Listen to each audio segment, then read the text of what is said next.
All right, hello and welcome to Swing It and Ding It. Joining us today is Bennet Green, Director of Media at My Golf Spy. Bennet has a unique background in the golf business. She's a competitive golfer, former state champion, equipment tester, content creator, and now one of the people helping shape the voice of one of golf's most influential independent media brands. My Golf Spy has built its reputation around one pretty simple idea: give golfers the truth. They test equipment, challenge marketing claims, and they aren't afraid to ruffle a few feathers along the way. Here to spill every dirty secret. Bennet, welcome to Swing It and Ding It. Thanks, guys. I don't know about every dirty secret, but I'm gonna try and give you what I can here. I love it. Well, thank you so much for joining us. Would love to just kind of start with the golf journey, right? Talk about how you got into the game of golf and how it has taken you to where you are now. I think the origin story can be pretty similar to everybody else. My dad would pick me up from school and drop me off at the club, and that's what I knew from about age 3. And I loved it. I did. And I think I would also have a similar story to a lot of people, where people who grew up playing excessively also kind of had a time where they fell out of love with the game. I had some D1 scholarships that were available to me after some really excellent coaches had led me down some great paths, and ended up turning them down. I stepped away from golf for almost 6 years. Wow. But the thing that I try to tell everybody is, if I had not taken that time away, I truly don't think that I would be in the position that I'm in now. And yeah. I would have never been able to not only meet the people and have the unique experience for me, but I wouldn't have been able to impact nearly as many golfers. Not that just I'm doing, but I'm part of a team that gets to quite literally speak to millions and millions of golfers every single day. So that's what I'm all about now. And I don't play nearly as much as I should. But when people ask me to play on the weekends, it's my everyday. So I get it every day. The guys and I will hit into the simulator bays probably more than we would like to admit to our boss, but exactly. Yeah, please. But yeah, here I am. And like I was telling the guys before we started, this is my almost 7th year at My Golf Spy. So wow. I've seen a lot of change, not just at the company, but the industry. I mean, even just since COVID, right? Yeah. So, oh yeah. So yeah. I was going to ask you, maybe you were one of the people who had a little something to do with this, but it was probably about 5 years before you got there. I just made my husband dig in my garage. Look at this. The bottom has the My Golf Spy logo on it. And what? I literally, like 10 or 12 years ago, I was just like, I got an email. I was like, looking for testers or something. I'm like, sure. And then all of a sudden they're like, you won. And it showed up on my door. And I was like, oh, it's great, because it looks like a D. Obviously, this was the beginning of my golf journey. And yeah, but do you see the logo? I do. Let me be very clear. I've never seen this before. You've never seen that product? Never. Well, yes, but I've never seen. I've never putter. Seen this. Yeah. And I've never seen that. I was selected, and this was my, other than like hand-me-downs from my grandfather or my husband, this was my first actual putter, and I just thought it was the greatest thing. Unbelievable. Well, get it out of the garage. Get that up on the wall, or start using it. I know. Well, if you saw my garage, it's not like a Brad Faxon garage, but it's like a pro shop. It's close. Yeah. It's close. Pretty cool. Yeah. Love that. Yeah. Love that. Yeah, but I had to pull that awesome. out. I was like, you got to send me a picture of that. Oh, for sure. For sure. I got to pass that around the group chat. I know Adam Beach, our owner, was a putter designer for many years. So putters were, I don't want to say he's going to ask for it back. First love. Oh no. He's got more than he knows what to do with. The amount of times we've had to clean out the one storage unit that he has. Oh my God. Yeah. You want to talk about insane. Yeah. So, but that's crazy. Definitely send that over. I know. I had to pull it out, but you said, talking about like storage units you had to clean out. I remember we went to Jesper Parnevik's house, and his garage, I mean, had triple the size of Brad Faxon. What does your collection look like, being in the industry you're in?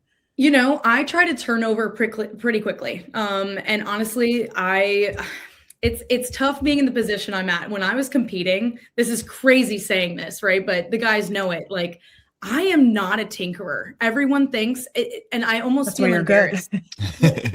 And I would like to think that, right? Like, you have these these dueling arguments. Oh, it's Indian, not the arrow, and all these things. And I mean, obviously where I work, my mind has been expanded to different corners of the golf world I've never even imagined. Right. But when I was competing, I went for one fitting, I had the bag and that was it. And I was playing well. I mean, not to toot my own horn, but I was doing well. Yeah. So the turnovers of the bags, it's not even close to what some of the people I encounter. I'm pretty good at keeping, I mean, I won't lie, I've got like 3 bags worth of stuff. But I mean, some of the guys I work with, they've got like 10, 11 shelves worth. Okay. Not just bags. Yeah. And it's unbelievable. But yeah, I'm pretty tried and true. Once I find something I like, I have a few sentimental things from my dad and other pass downs, but I keep things for sentimental reasons more than tinkering reasons. So, but there's no big putter wall in my house, believe it or not. But I get to enjoy that when I'm at work. Amazing. Well, Bennet, at work, you do a job that many of the people listening to this or that will listen to this, it's like a dream job. I mean, you're constantly around golf. You're using different equipment. You're testing it out. You get to play with all the stuff. Like golfers love stuff. You know, they love gear. They love equipment. How did you find My Golf Spy, or how did they find you? Like, what do you send a resume? How did you get the job? Oh my God, resumes. If I could have told you, my resume pretty much got ripped up in my face, and not in a bad way. Adam does not care about resumes, point blank, period. I would say that our team, and I think a lot of them would agree, we are a band of misfits, but we're passionate, we're talented, and we're going to be gritty until the very end.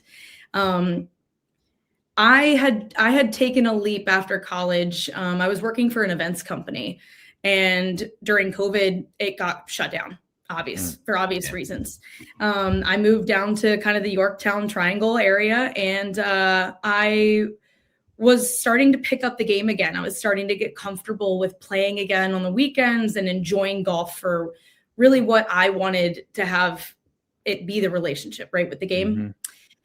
And my boyfriend at the time, he was a huge fan of My Golf Spy. And obviously growing up in the game, I had heard about this. I knew who My Golf Spy was.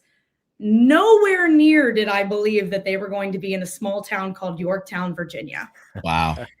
I emailed Adam and I said, hey, did not tell him who I was, did not tell him I was a golfer, nothing. This was all about the man at the time. I said, hey, can I bring in my boyfriend? I really want to give him like a fun fitting. Like, you guys could hang out with him. He's going to love it. Like, he's a big fan. Adam literally goes, open door policy, come on in whenever. Wow. Okay. Awesome. No frills. Love to hear it. Bring him in. They start hanging out with, the man. Balloons. I'm being dramatic about it, of course. I'm doing all the things. And these, they're all kind of looking like, okay, we don't really know what's going on. I didn't really get the vibe. And Adam hands me a 7-iron because there were 2 bays at the time. We were at our old facility. And he, nonchalantly was like, while we spend time with him, here's a club. Like, if you want to hit balls, I guess. So I start whacking golf balls. And he came over to me and he goes, so who are you? And I was like, yeah. So at the time I was kind of in between jobs and looking for something really good to sink my teeth into after college and the events. And I ended up being a club tester. I was part of a very small pool of women who were interested in doing this. I come to find out there was over 200, 300 pool testers in the area. So a lot bigger than I thought. I mean, this garage, God bless it, at the time was no bigger than a 2-car garage. Wow. And, from starting in 2008, Adam had a previous very successful golf business before. But to think that they were reaching 18 million readers out of a small garage in Yorktown, Virginia was crazy. Really awesome. Unfathomable to me. Because I was like, okay, yeah, you guys do this, but we're sitting in a garage. Like, what do you mean? And I took a chance. And I remember the day that I was sitting out in the parking lot. It was kind of the weird end of COVID where we didn't want to be masked up or anything like that. So we're outside kind of chit-chatting. And I'm panicking. I'm like, I got to give this guy my resume, all these things that I've done. Basically crumpled it up. And I said, look, I want to run your media. He goes, kid, you don't know what you're doing. And I said, you're absolutely right, but I'm going to sink my teeth into this. I said, I'm going to work for you for free for 2 weeks. I don't need any pay, nothing.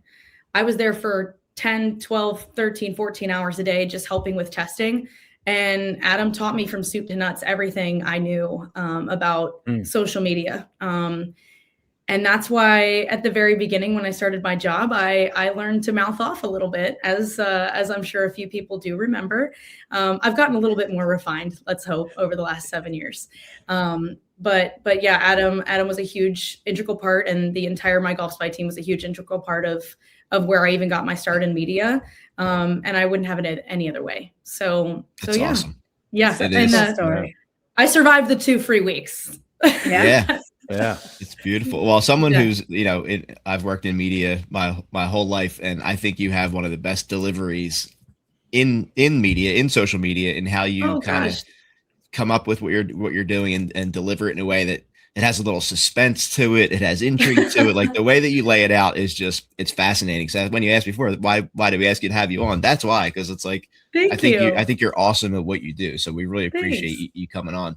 Absolutely. But talk to us about that, right? We talk about you're not afraid to say what you're going to say.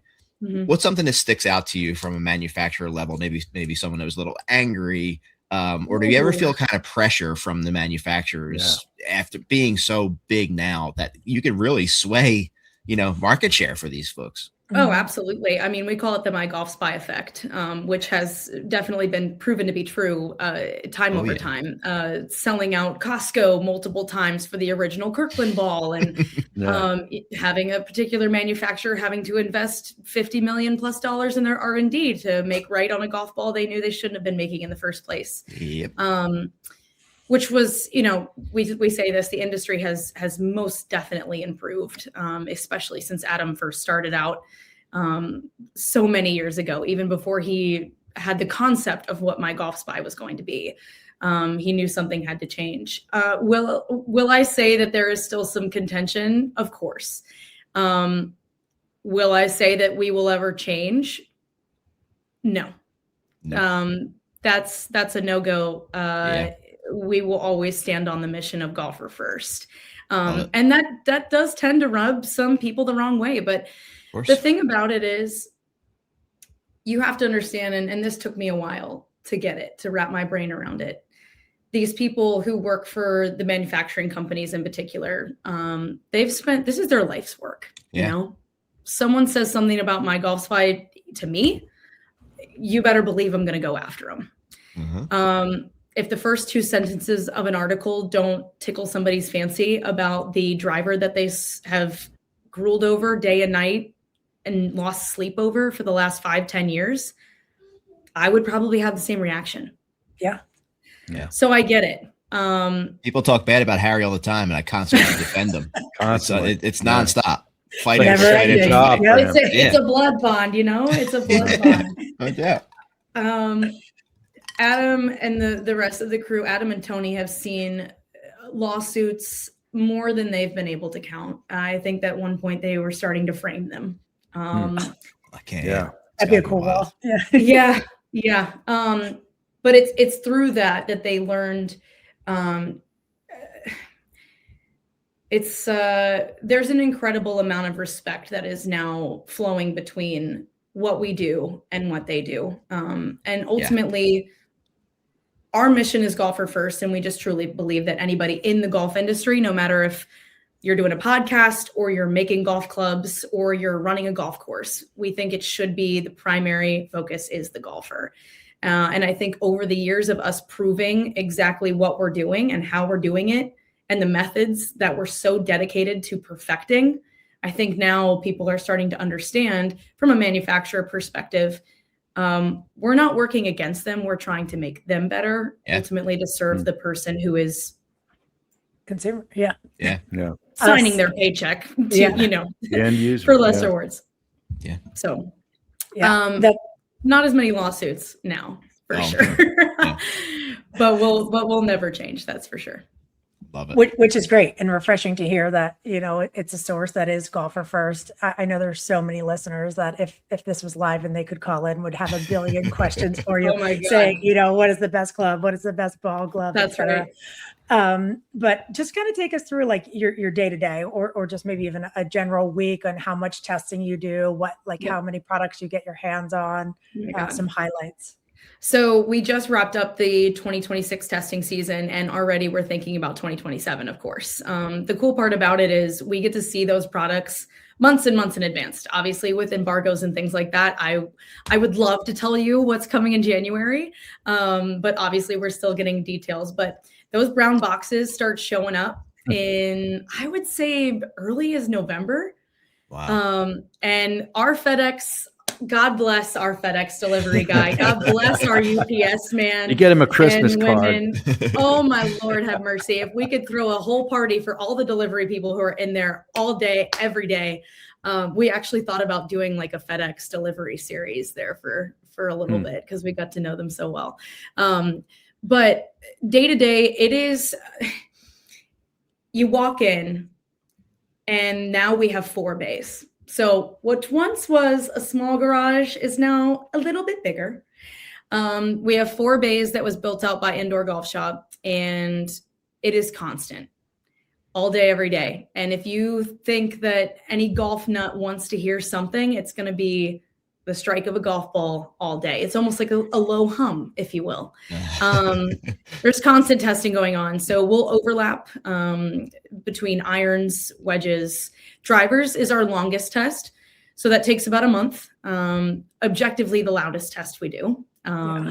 So that'll start in about December, and things get crazy. Before then, we're traveling back and forth, coast to coast, heading out to manufacturers, getting the lowdown about what to expect in the upcoming season, kind of getting into the nitty gritty in the boardroom, asking a lot of hard questions, getting a lot of even harder answers, and kind of really getting to go behind the veil. I think that's my favorite part, is not only having those relationships with the people and the big brains behind what we're actually testing, but seeing it in real life. I think that if I could say, I know, you're mentioning that this is people's dream job. I don't take that for granted at all. That is not missed by me at all. Being able to see what I see, shake the hands that I do, and understand really, this isn't just a driver. This isn't just a ball. This is something that's either going to make a movement or it's not. And we're going to find out why. So day to day, it's constant testing. The guys are in there grinding. I have an incredibly wonderful media team that works with me. We're constantly digging through our incredible writers' work that is published every single day. We're digging through texts, and we're trying to find out, what can we do to make 400 level content? Data, it's a lot. It's a lot. I mean, I'm no mathematician at all. But the biggest part for us is to be able to take that 400 level content and get it into that 101. Let people know that they have a place at My Golf Spy. It's not just for the gearhead. It's not just for the person who's looking to tinker with their putter the 97th time after their one bad round last weekend. Do you know what I mean? So it's a lot of brainstorming. It's a lot of creative kind of war room every day, because it's, if we were to present it in the way where it would just be graphs and numbers and nitty gritty, no, it's useful. It wouldn't translate. It wouldn't. Yeah. And the work that our data crew does and that Tony does, and we'll get into the ball tool a little bit later, I hope. Oh yeah. Oh my God. I can't even describe to you, but it's a war room every single day. We're fighting battles online in a good way, I think. Yeah. But it's the hardest job you'll ever love. That's exactly what I tell everybody. I believe that was a slogan for the Peace Corps at one time. No, it's for the Golf Spy. That's right. That's right. Wow. Well, I mean, given the fact that, this isn't opinion, your stuff is based on like science, like when you evaluate balls and clubs and everything like that, that's why there are lawyers involved, because it's not just Right. it's not just me, Moose, and Danielle coming on and saying, hey, this ball's the best. It's based on actual like science. So how, like, over the years that you've been there, how has it changed when you go meet the manufacturers, like to see their new stuff and how they have treated you guys? That had to be like a metamorphosis in a way, in a weird way. You know what I mean? Like, take us inside that. Yeah, I'm lucky enough to where I've usually always gotten the tinge of sweetness. I think I hit it right at the right time where they were just starting to be real nice. I've had my run-ins for sure, but it's always been amicably dealt with. At the very beginning for Adam, I remember he tells this story all the time. His first PGA show, he was dressed up like a spy. He had the fedora, he had the Italian shoes, which, by the way, if anyone's been to the PGA show, it's 1 million square feet. Oh, yeah. So can you imagine with wooden soled shoes? No, thank you. No, thank you. He's an incredibly smart man. That was not one of his smarter moves. He found the, personal phone numbers of all the manufacturers, CEOs at the time. He's calling, he's in the booths. At that point in time, he was really kind of pushing some boundaries that the golf industry was not thrilled with. Right. And it's because at that time they had a lot more to hide than they do now. He was forcibly removed from some PGA show booths just for being there, existing. But I can say with confidence that is not the case anymore. So even when I first started, like I said, I was born and raised into the My Golf Spy era of a little bit rough around the edges. And when I stepped into that role, I was obviously younger. People were not a fan, and that's okay. The people who were not a fan, I can say again, we have some pretty mutual respect flowing in between us now, and the lawsuits aren't coming through the mail as much. Beautiful. But it's been great. I would love, like I said, I love heading out to California. We have some really incredible experiences being able to, I've been fit at TPI multiple times.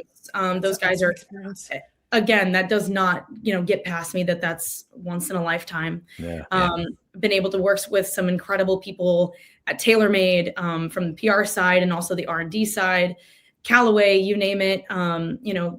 It's really been humbling to see the amount of passion that goes into these works of art. I would say, I don't take it lightly that it's truly a time investment. It's a passion investment. And we'll be the one to test if it's going to work out in their favor. So, but yeah, trips out to California, dealing with the manufacturers. I wouldn't even say dealing, shaking hands and learning from each other. The amount of work that's gone into the data collection alone is unspeakable. Truly, the algorithm that has been built for My Golf Spy by My Golf Spy is 1000% industry unmatched. It is forever never paid for. Forever never paid for. From beginning to end, that is facts. There will never be any influence, and the amount of that's how it remains unbiased. That's right. Yeah. Sheer effort and industry research. I mean, Adam and Tony flew across the country multiple times. They're talking to people that are still in the industry, aren't in the industry, were in the industry so long they are no longer with us. This has been years of sleepless nights. And the manufacturers, I would say, do have a pretty high revered respect for what we do, and do rely on results to ultimately make their product better. And we'll make sure they do. So I love it. I love it. Well, we're obviously going to talk about the golf ball, but I have a couple quick ones that I'm dying to ask you. Go ahead. What's one golf equipment marketing claim that drives you crazy? Oh, Oh my God. How do you pick just one? You don't have to. You know, it's crazy because I make videos about the longest ball in golf. I cannot stand it when a ball company only relies on distance to be their number one seller because they know it'll work. If there's one thing that I could say about the golf ball, it's accuracy matters much more than what you're going to see as far as length off the tee. Because if you're 10 yards longer, you could be 10 yards longer in the woods, right? Mhm. Right.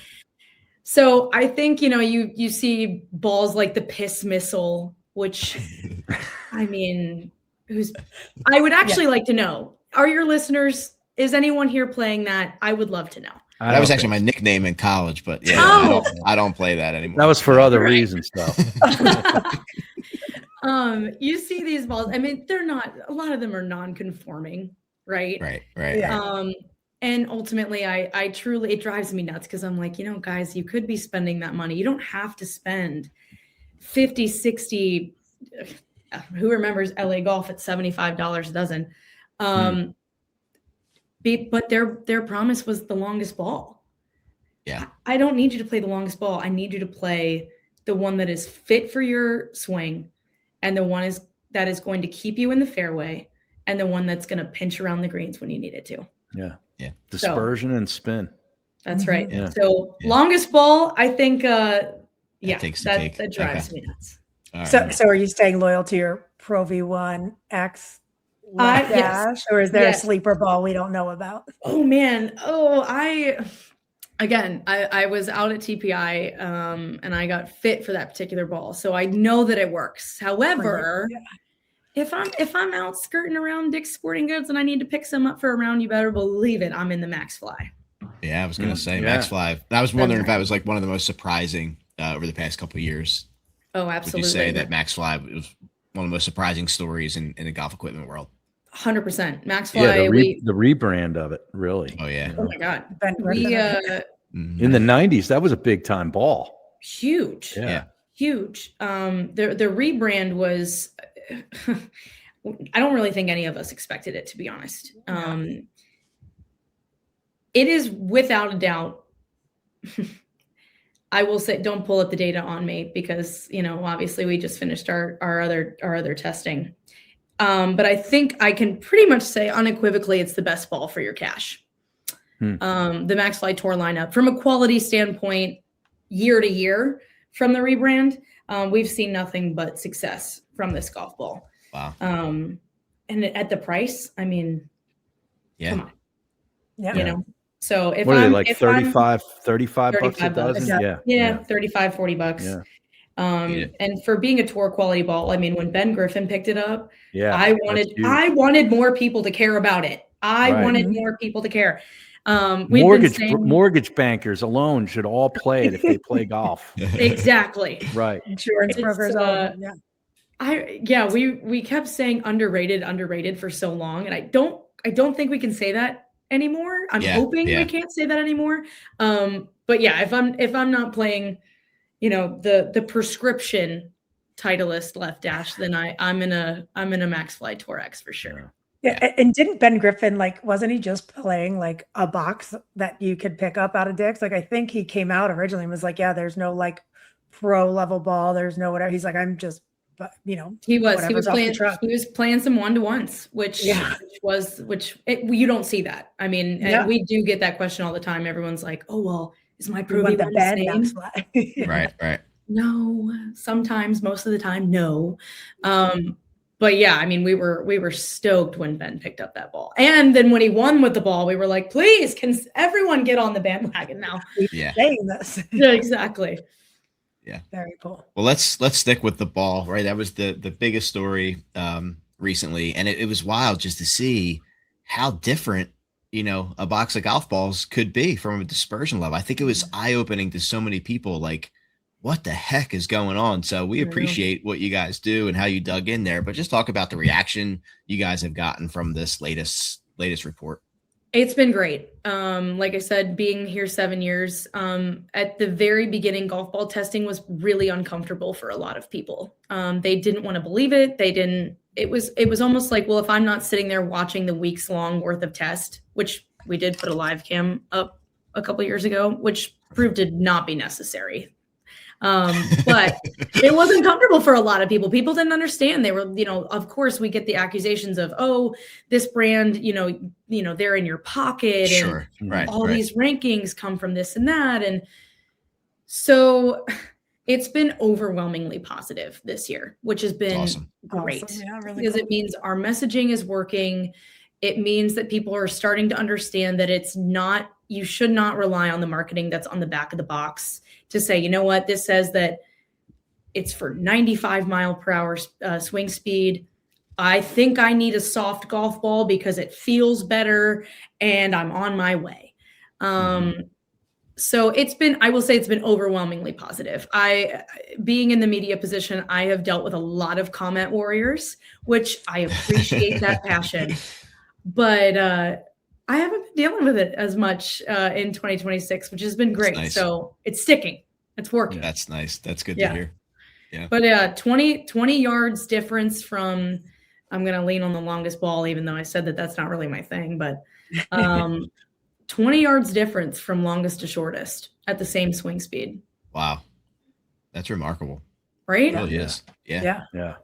Right. I mean, All right, let me go ahead. No, go ahead. I was just going to say it's the Snell PR4 at number one for longest, but again, with the longest, it was nearly dead last for dispersion. So that's why I harp on that longest ball. Yeah. Because I got to crown him longest this year at a 116 miles per hour off the driver, but can't give them the whole cake if they're not going to do the quality of dispersion. So, all right, I got one more for you, because players like me who are shooting the 80s, not very good, but we love the game. But we sit there and we see we see the pros, everything, the ball really matters for the really good player. For people like us, does it really matter? Like, can a ball really make that much difference? Emphatically, yes. I'm so glad you asked this. This is my favorite question. Would I have you out there playing a range ball? No. Do I think anybody should do that no matter how good you are? I don't care if you're Tiger Woods, you should not be playing a range ball. You should never be fit with a range ball. But that's a whole other thing. That's my next business. I'm going to be taking over a lot of the ranges. I love that. Yeah. Emphatically, yes, the golf ball matters no matter what. And I'll put it to you very simply. I could get into the numbers, but if you are struggling with your game, why not give yourself the best chance of shooting a lower score?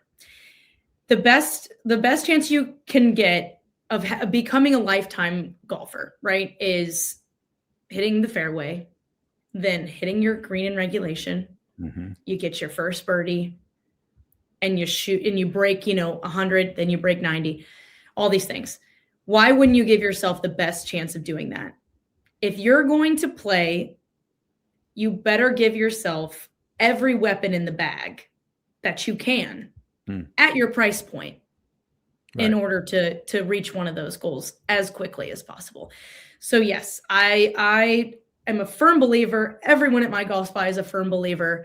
Buy the best quality golf ball you can based on proven data at your price point. Because I understand. I mean, I get it. I mean, no one wants to shell out $60 a dozen when they're starting out in college. Or when they're, even a 45-year-old dad is just picking up the game for business purposes or whatever. I get it. Yeah. You feel like, I'm going to lose them anyway. Yeah. I hear or you hit the cart path and get the bruise on it and it's worthless. Yeah. At that point, South Florida, you drop it in the water. Around. We're a big fan of K-Sig over here, the good old Kirkland signatures. If you are really starting out and you're worried about, dropping a lot of your cash that's going to end up in the pond, just hit your local Costco. It's the closest quality thing you can get for a good price, but no refurbs. Yeah.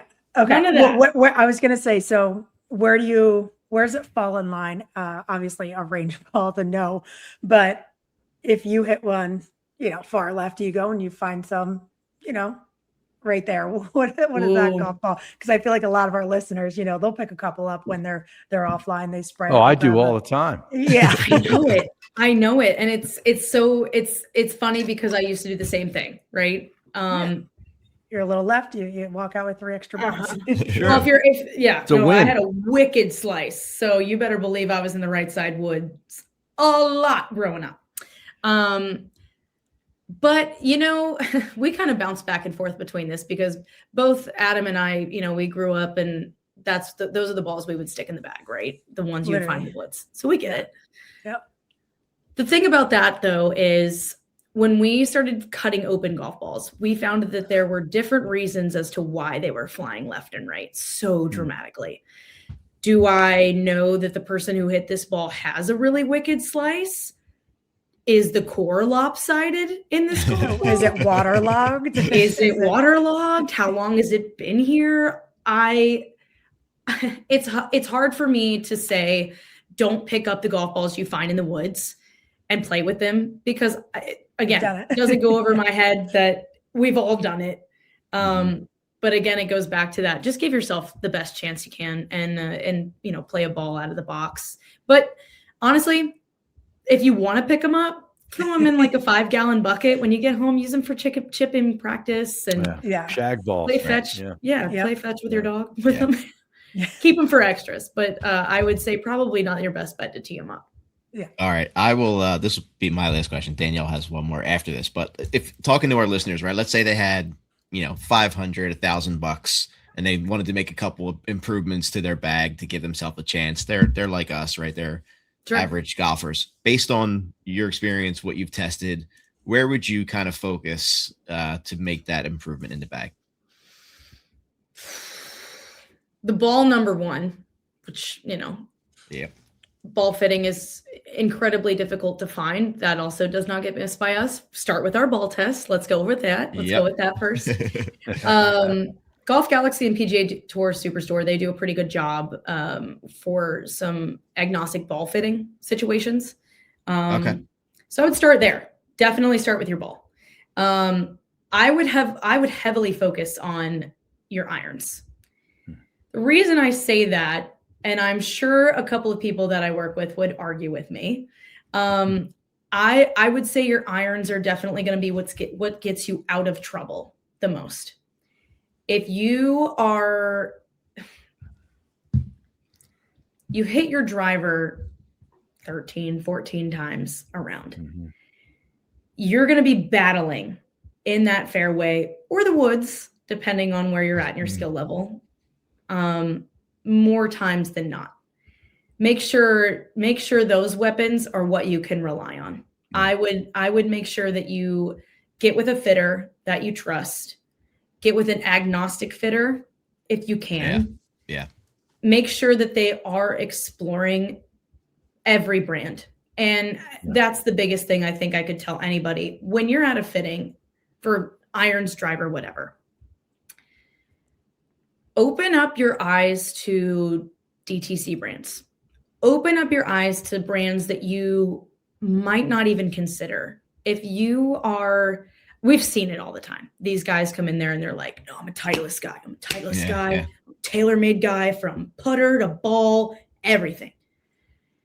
Turns out the best driver for them is a Wilson.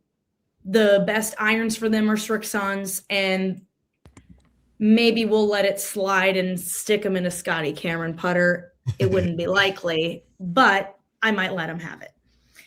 Well, that's why tour players don't do full bag contracts. They'll do X amount of clubs because they're like, the irons were great, but the driver's trash. Not for me. Yeah. Exactly. And we tell people all the time, I'm like, God, whatever you do, if you do really, don't buy what you see on tour. Because Scotty Scheffler's winning with it. Unless you're playing like Scotty Scheffler, we don't need to be talking about you buying what's in Scotty's bag. So yeah, I would definitely spend some really good time researching with a My Golf Spy test here and there. heading to your fitting and making sure that fitter is really exploring every aspect of your swing and your delivery across the market. Great stuff. Ball and Appreciate that. irons. Yeah. Yep. Oh yeah. All right. You're properly fit. Well, I'm in. Bennett, before I get into my last question, just tell our listeners where they can find you, where they can find more about Golf Spy. Just give your plugs for our listeners to find you. Absolutely. We're on Twitter, we're on Facebook, we're on Instagram, all very easy to find, just at My Golf Spy. You can find us on LinkedIn as well, if that's your jam, and mygolfspy.com. So whatever you're interested in, whether it's tour, testing, or just chit chat about the game, that's where you'll find us. And don't send the lawsuits in to any manufacturers. No, I won't be giving out the address. No, the open door policy no longer stands. Well, not for lawsuits, but actually, no. If anyone is in the Yorktown, Virginia area, look us up. That address is updated, and we're more than That's awesome. More than happy to have anybody come in. Road trip. All right. Yeah, road love trip. That. We'll have to come down. Well, if you're ever in the Philadelphia area, you have to reach out to us, or South Florida area. Hit me up. But that rolls right into my last question perfectly. This is a Philly-based podcast, so I never let anybody go without asking them what is their favorite Philadelphia area course that they've played. If you have experience, yeah. And if you haven't, what's on your list? Yeah, Ooh, that's a good one. Guys, you're putting me in a corner here because I feel like you guys all have some favorites. Yeah. Oh yeah. And yeah. our listeners do too. Yeah. But no one puts Bennet. In the we're corner. like, we're like guys. Listen, we're unbiased. We want your personal. I'm never gonna say go Birds. Okay. Are you man. tell me you're You not a just did. Cowboys fan? That's fine. Oh God, no, honey. That's fine. No. That's fine. I was like, I thought I liked Commanders. I'm Commanders. I gotta be. I love how I'm she Virginia. called you honey too. That's awesome. I know. I know, honey. Never. Oh God. You did say go Birds, though. Thank you. Yeah, I did say it. Yes. I'm like trying to look. I'm like looking. I mean, Marion, of course. Oh, You know, You got the logo. I saw that. You got it right there. Yeah. We saw it on TV all last week too. Oh yeah. That's right. What is there one? There's like it's cricket. Philly Cricket. Cricket Club. Oh, yeah, it's phenomenal. We played the TV truest there too. last So year. That's right. Yeah. I'm gonna go with cricket because I think everybody else would say Marion. I'm gonna go cricket. All right, I like it. awesome. I love Don't it. hate me. Appreciate it. Don't hate me for No. not saying go Birds. No. Sorry guys. I gotta stay loyal. Well, we appreciate you coming on. We are huge Yeah, that's fans of great. everything you guys do. Thank you for what you guys do. You're Absolutely. helping everybody, so we really appreciate it. And we'll Absolutely. be following along. Love I'll to have send you you on again. Yeah, Danielle will send you the Yes. putter. Yeah. Send me And that. we'll be looking for the next big report. Absolutely, Thanks. guys. Thanks so much for having me on. Thank you. Appreciate Got it. it. Let's take a quick Thanks. break. We'll be right back. Thanks, y'all.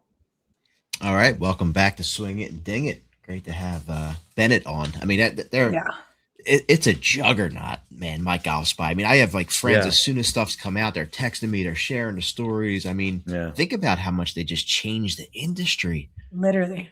I mean, these manufacturers now, they know that somebody's watching and testing, and it's helped all of us because God knows where things would be if they weren't doing what they do, and they deliver it in such a cool way too. It's just It's great. they She kill it. nailed the media. Yeah, and it's not just that they do a range session. It's backed by data. It's not just preference on this or that, which I love. The golf ball thing is crazy, man. The disparity in golf balls out of a box is just mind blowing. Oh, I mean, I saw Brandon just testing at. We were up in Lake Nona the one time, like trying to figure out which way he wanted to go, and just you can see the difference. And it's like on a TrackMan, like where's your with which ball is your smallest mess? It makes a difference. Mm-hmm. Yeah. And you get as people that watch golf on TV or read golf in magazines or online, you get inundated with the same companies that spend all the money on the marketing. Right. And we all know who they are. I mean, and they make great stuff. But then you see, testing that comes out from My Golf Spy, and you're like, oh, Wilson makes a golf ball still? Because they used to way back in the day, or Max Fly makes a new golf ball, and Dick's Sporting Goods owns it. And because that used to be a great golf ball when Freddie Couples was playing in the early 90s, and now it's back. And oh, by the way, it's pretty good, and they test all that stuff. It's really cool. Backed by data. What they're doing. Yeah. It really is. And she's Really cool. is. Yeah, she's awesome. she was a great hang. Yeah. And I might have to have I've seen Moose with a club in his hands every now and then. But Yeah, I like I'm that. sitting here like this. I'm like, It feels good when you're on like holding the putter, It's talking, nice when you're on the show talking about golf, holding it. I have my grip. I saw you the piece way. here. Yeah, I've seen you a few times Put grabbing it that and on working there. on. Yeah, no doubt. Well, all is right in the world when Scotty Scheffler's winning golf tournaments, right? Doesn't it just feel By a like golf billion. is just like we always say it's like a return to normalcy, isn't it? If that guy putts, everyone is dead. Oh, they're dead. When you gain 9 strokes on the field and have an 8-shot win, good luck beating that guy when his putter is on. Harry, we talk about it nonstop, man. If he figures that out consistently, that's when he's world number 1 and he's rolling off, golf tournaments. Oh, absolutely. It's over. And it's, it's kind of funny that, he putts lights out. He's been so close so many times this season. And, we talked about it a week or two ago that Brandel Chambly has made a case that he's still player of the year, even prior to this win, or prior to anything else that transpires in the next 2 playoff events, because of the numbers and how consistent he has been. And, how many, look at all the data, the top 10s, the top 5s and everything. But he only had 1 win. And now he goes with a dominant win in a playoff event. And like you said, Moose, he putted lights out and nobody can stay with him when that's the case. And, I had Burns, who had a great 3rd round and vaulted himself to the top of the leaderboard and played with him the final day. And they're 2 best buddies and friends, so forth. And I'm thinking, well, maybe Burns can hang. Well, Burns had nothing. I mean, he's he proved again that he's not the greatest closer, but he couldn't even close 2nd place. He slipped back to tie for 3rd, but it was clear from, the first couple holes that Scotty was not going to relinquish this lead. And he just steps on the gas pedal so calmly and just cruises to a big win. But that I think was good for almost the tour. like a flow state. Yeah. Yeah, it really was. And it was amazing that they made Rory McIlroy play in this event, and he played like he did not want to be there. He was 66 of 68. Yeah, he finished almost DFL. It would have been great if he was DFL, but he didn't. And it was like in a weird way, that was comedy for me. It's great. Yeah. Great. Yeah. How about one guy? Oh, go ahead, dude. Yeah, I was going to say he now has over 1,000 FedEx Cup points, clear of Fitzpatrick, who's in 2nd, who's finished runner-up 5 times this season, which it's just crazy how dominant that Scotty is and how he was in a moment that mattered most. But what do we have? Yeah, 2 events left, and basically locking up player of the year. And I like Teddy's mustache, by the way. I know Scotty thought it looked bad. I think it ain't going nowhere now. I think he looks terrific. No, because that's now the lucky the Gilligan bucket hat. He looks good in that because he's got a thin face. I don't, because I have a fat face. But he looks really good in the Gilligan bucket with the mustache. It's a great look. It ain't going nowhere, man. Yeah, Scott even said it. That thing is going nowhere. Somebody else who balled out, Sunjay, comes in 53rd. Nobody saw that coming. T5 drops down to 40th. I mean, talk about just showing up and just creating your own fortune and advancing. Good stuff out of Sunjay, man. Oh yeah, no doubt. And they, the weather was a factor. I know a lot of those guys. Yeah. I mean, who likes playing in that kind of weather 4 days in a row when things matter? I mean, that's brutal. It is. It's like 100 degrees. It's humid as all get out. And I mean, I played in 100 degrees today, but it was like 93 plus the humidity. And I thought it was fine, but I'm not playing for a living. And I'm not playing 4 days in a row with. And you're not warming up for an hour and a half before, and then hitting I warmed up for 20 minutes. 20 minutes. Okay. I need 20 minutes because I'm old. But I mean, I get your thing. These guys are playing golf. They're on the golf course for 8 hours every day. Yeah. In that kind of heat. And Sunjay, he played terrific. Nobody saw that coming. No, not on my bingo card. Yeah. Tell you what, I talked about our golf. I don't know where my clubs are since the Derby. Remember, I was just so awful and just so disenfranchised with my game and the sport. I don't know if my clubs are in my trunk or at the club. I'll find out tomorrow because I'm gonna get out and play around. But I haven't played. I haven't touched them since the Derby. What? Yeah. I just I was so bad. I was like, I need to cool off for You need a little time out. But Bennett was Little saying time that out. too. Like she took like 5 years, but sometimes I mean, I've been a little busy too with some things going on. Things have been going on. Yeah. We may just talk coming about off it. of a Maybe I couple don't know. trips and everything else. It's like Yeah, I'm but busy. I'm gonna get it. I'm gonna get him out this week, and then what I think I really need is what I'll get to have next week, which is Lake George, me and Greeny, So 7 there you a.m. go. tea time at Annual trip. Ticonderoga. Just Ah. couldn't be a more relaxing round, and that's what Ah. that's a golf refresh for the soul is what I need Nice. up there, man. Nice. Is there a range there? Can you We get don't even we roll up at 6:50 and we're the That's first what I ones out at 7 thought. a.m. That's what I thought. I There's knew it. fog still on the thing, and yeah, I don't even know if there is a range. Do on the We've grass. never. They're warmed up by the We third won't hole. even roll a putt. Yeah. Oh No, my God. right out.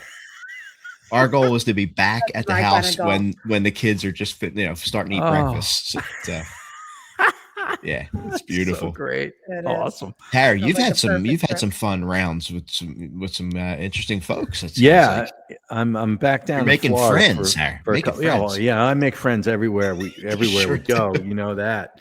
But yeah, very interesting. Last couple of days here at River Hall down in Florida, having a blast. And I played. You just sort of put yourself on the tee sheet, and people join in, and met some great people. I met a guy who was a 3 handicap yesterday, and played to it. He's good.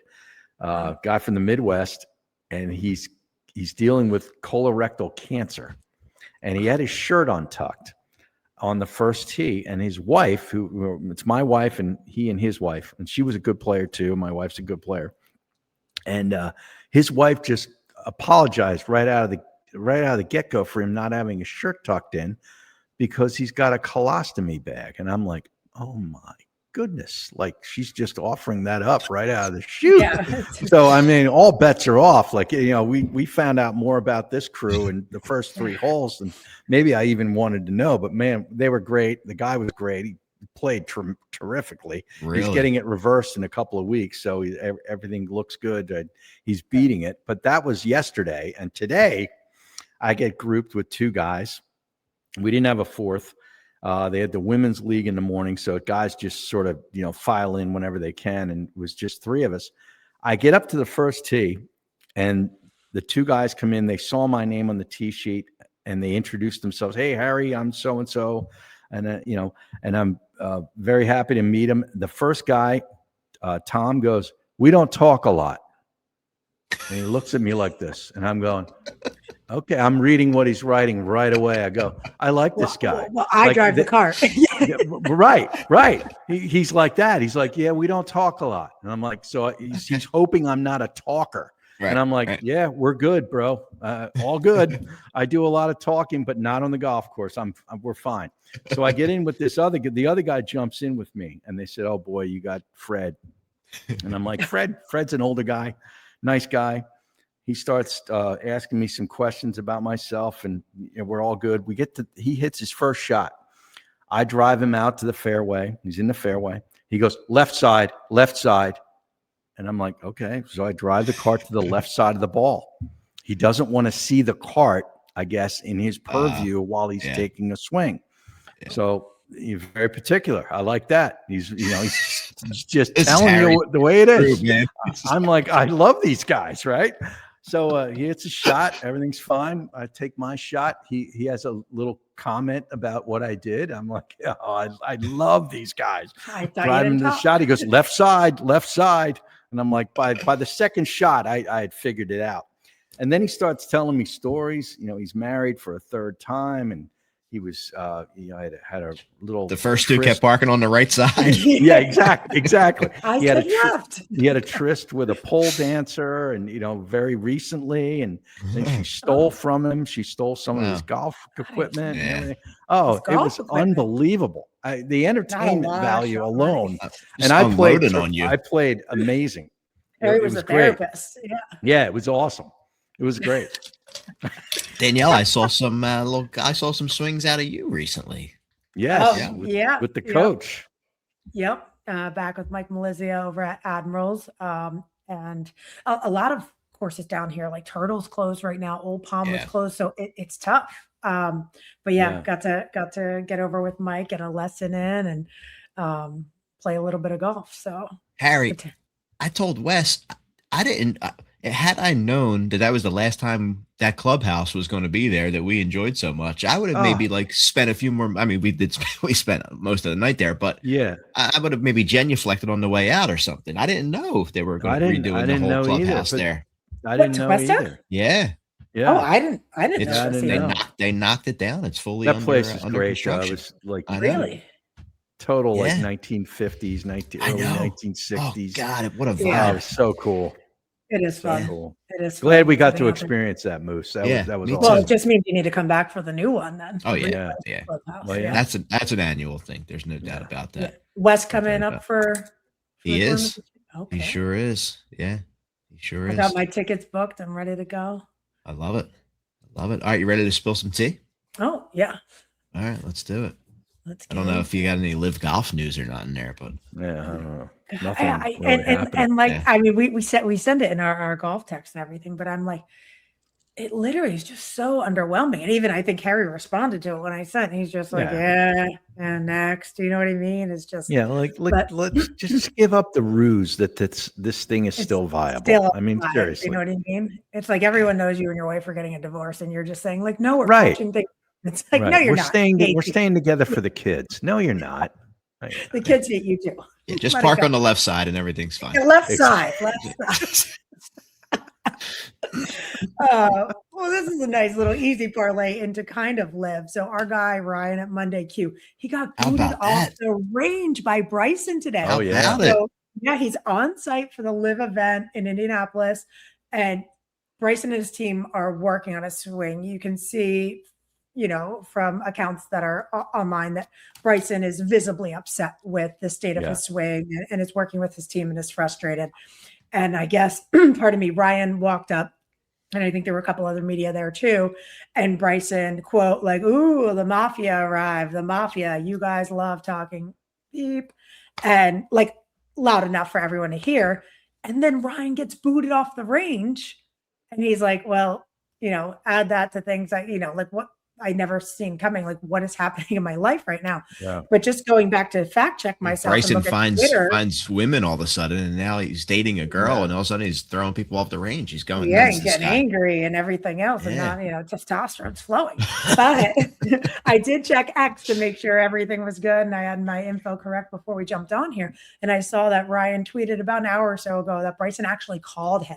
And he said, our conversation is off record. He said, but he appreciated that Bryson called him because most players would not.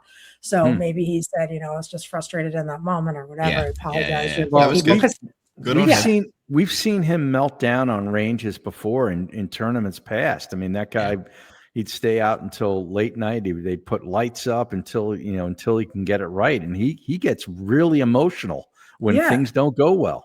So. Well, and a lot of times I think we lose sight that these are just people. So imagine you at your most frustrated moment at work when a big project's due, or when you're trying to somebody's filming something, and someone's like, "Hey, left side," right? You're like, "Come on, like get out of my face for a couple of minutes." But I think it showed a little bit maybe of his character that he called and apologized after. So I thought that was the good part. I didn't want to just lead with that. Yeah. Rory was asked in a presser, about being player of the year. He goes, "I'm not player of the year. Scotty is." And then he continued on. He goes, "Well, we got 2 more events, so, we'll see." But he's like, I mean, come on, Scotty is. So he was asked a couple things at his pressers. Asked about live golf. Yeah. He's always asked everything because he offers him stuff. And Scotty were both asked about live golf and what they thought. And Harry, the comment section did not disappoint, as you said. Some of his Ryder Cup teammates on that live that he's bashing. Yeah, maybe a little trouble in the locker room. That's what I like to see. That was one of the first comments on there that they were like, "Wait a second, like half of your Ryder Cup players are on here." So John Rahm and Tyrrell Hatton, what do they have to say about that? I mean, those guys are instrumental. Scotty saying he loves competing against some of the guys over there, and Rory won't do it. Well, maybe needs to dust up on some media training. They could use a little controvery in that locker room. Yeah, they could. Things have been going too good lately for those guys. Oh yeah. You're right. Yeah. They could. But I mean, Yeah. like Royce, did they do anything for Live? Well, they might not have done anything for Live as far as where Live is now, but what they did is boost everything money wise for the PGA, PGA Tour Tour. by them It's like a going modern to day Live. Tiger Woods, essentially. Exactly. You know, So that what they did to the purses and having, new restructure. Look what just happened in terms of now, like the Challengers Tour and the elevated events with no cuts. Right. Like there's been so many changes, and all that they've goes back to impacted. what Phil Mickelson said back in the years ago, and he was criticized for it, but he was kind of right in a weird way. Like there was a lot of money there that really wasn't going to the players. Oh, and I thought you were it saying. is. I thought when he said take a ride with the cart girl. I didn't know. Oh. I didn't know what No, we could get into those Phil not stories even more, but he said a lot of things. He said a lot. he's hold done my a lot phone. of things. Drive my phone around is still one of the wildest things I've heard in a long time. Yeah. Here, let me just throw this cart. Let me just throw my phone in your Genius, cart. by the way. While I'm in this billionaire's mansion doing God knows what with God knows who. So it shows that I'm. It's unbelievable. Oh my. Okay. We digress. Yes, we do. Pop Stroke. I saw this. I thought it was pretty cool. Yeah. It's opening its most elaborate venue this December in Orlando. This thing is insane. It's going to be on International Drive, $9.5 million flagship. So it has two 18-hole courses, a river system that runs through the entire property, 13 waterfalls, a cave.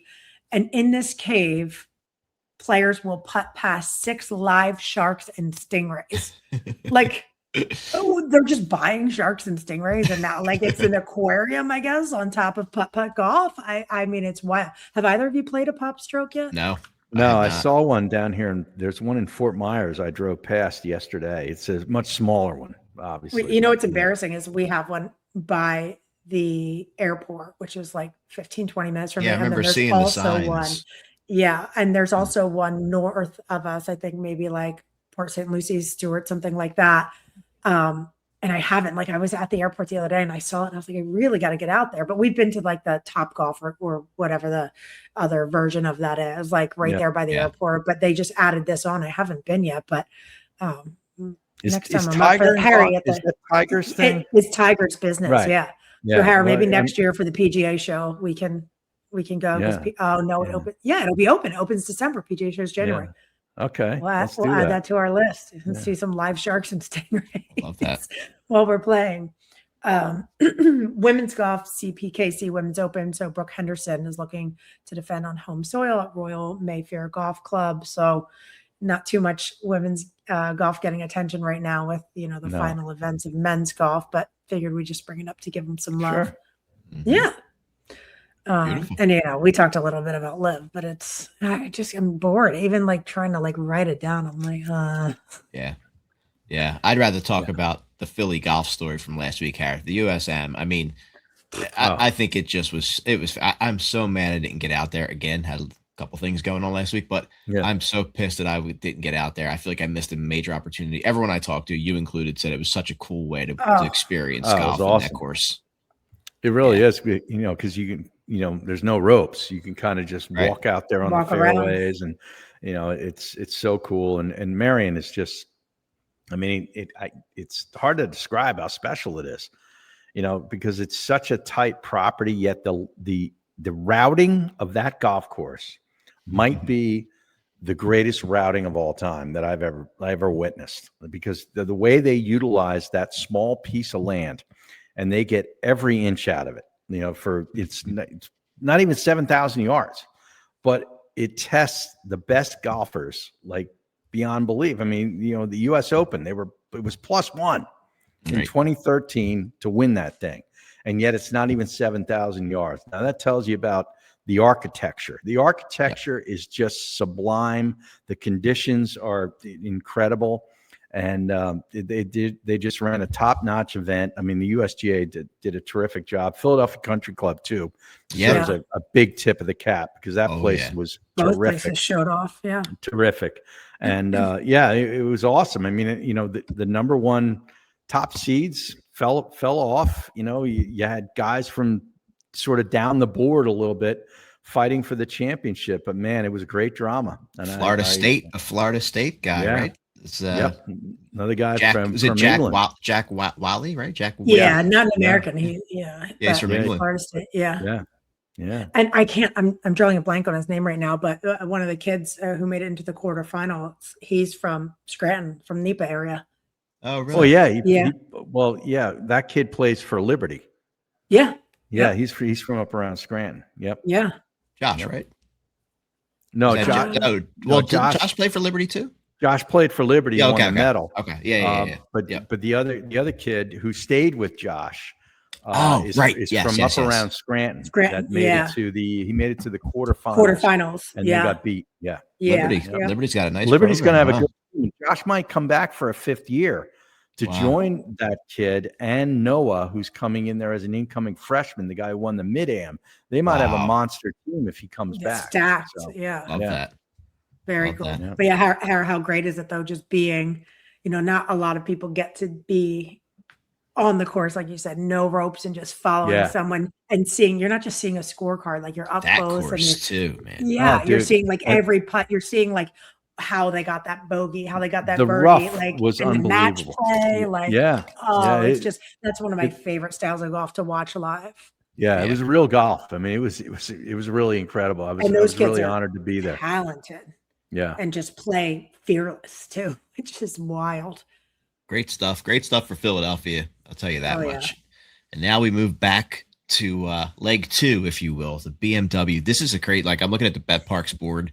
It's wild. Scotty's at 299. Like I haven't seen him sub 300 in a while. And then that spread to Rory's at 1600, but that's crazy to have him that far down. But when it's a Scotty versus the field kind of thing, but you have Rory. What's Rory going to do? Right. He's 13th in FedEx Cup points. Right. So it's not really a concern, but he's going to try to find it.